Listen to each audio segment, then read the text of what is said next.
یو سړی راولګېدو په میدان جهاد کې او د بل سړي نه یې سر ووهو، سر ترې جدا شو، جسم یې جدا شو. نو دا مړ شو که مړ نه شو؟ تاسو ماته ووایئ.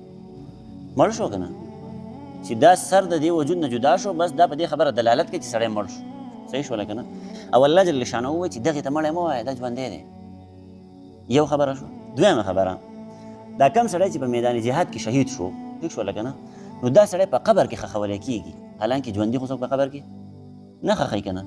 که چا اوسه پورې ژوندي ښخ کړي دي. ګوره پخوا د جاهلیت په زمانه کې هغه خلکو به خپل لوڼه ژوندی ښخولې، ټیک شوله که نه؟ نو الله جل شانه به د قیامت په ورځ باندې دغه ماشومان یې راوغواړي خپلې خوا ته، بأي ذنب قتلت، د څه د وجې نه تاسو قتل کړی شوي وئ، یعنې ژوندی تاسو په ځمکه کې ولې ورخښې شوي وئ؟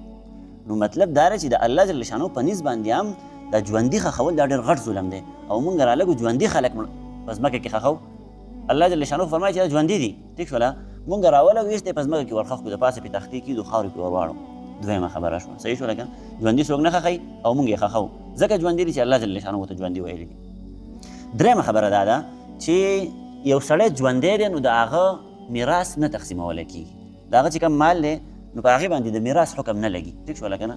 دغه شهید خو ژوندی دی او مونږ راولګو چې دی کله شهید شي، مونږ راولګو د هغې نه پس د هغې هغه میراث تقسیم کړو. د ژوندو میراث خو نه تقسیمېږي، مونږ یې تقسیم کړو. ټیک شو؟ درېیمه خبره شوه. بله خبره، بس حساب نه واوړه، بله خبره دا شوه چې کله دا سړی شهید شو، یو مسلمان شهید شو، صحیح شوله که نه؟ د ده کومه ښځه پاتې شوه، نو دې ښځې ته د شریعت حکم دی چې ته عدت تېر کړه، ټیک شوله که نه؟ او قاعده او قانون دا دی چې کوم سړی مړ شي نو د هغه ښځه به عدت تېروي. د ژوندي سړي ښځې چېرته عدت تېر کړی دی؟ نه یې دی تېر کړی. بله خبره دا ده چې دا کم سړی شهید شو، د ده ښځه بیا د عدت نه پس د بل سړي سره نکاح کولی شي، ټیک شوله که نه؟ حالانکې شهید خو ژوندی دی او مونږ رالګو دغه ښځه د عدت نه پس بل سړي ته نکاح کوو، بل سړي سره نکاح وشي. دا ډېر شي ناشنا ناشنا خبرې دي که نه؟ ناشنا ناشنا اعتراضات د سړي ذهن ته راځي. خو دی ویله که مړي ورته مه وایئ، دا ژوندي دي او مونږ په هغو باندې د ژوندو هغه احکامات نه بلکې د مړو هغه احکامات جاري کوو، ټیک شوله که نه؟ دا ډېرې مختصرې خبرې دي، اسانې دي. بهر نور هم ډېر شي اعتراضات په دې باندې واردېږي، خو دا ده چې دونه قیسې پیسې پکې نه